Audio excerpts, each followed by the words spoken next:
Қайырлы күн, менің есімім Бақыт, сана орталығының спикерімін. Сіздердің көпшіліктеріңіздің сұрауларыңыз бойынша, яғни сұрап жатасыздар, сөздік қорымды қалай байытсам болады?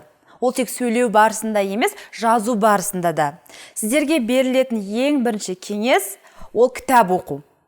Көркем әдебиет оқу. Қазіргі таңда трендта, қазіргі таңда сәнде, мотивациялық кітаптар, бизнеске қатысты кітаптар оқу. Алайда сіздің сөздік қорыңызды байыту үшін әдеби жанрдағы кітаптарды көбірек оқу керек. Көркем шығармалар, ақын жазушылардың өлеңдері.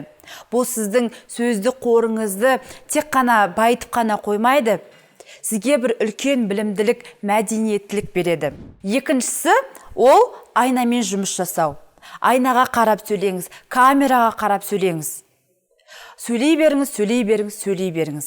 Яғни қазақ халқы айтады ғой, сөйлей, сөйлей шешен боласың, көре, көре көсем боласың дейді. Мүмкіндік туған жердің барлығында сөйлеңіз.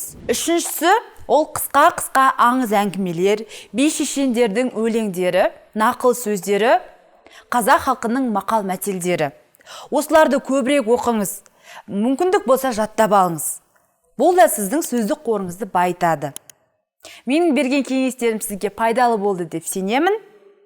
Келесі көріскенше сау болыңыздар.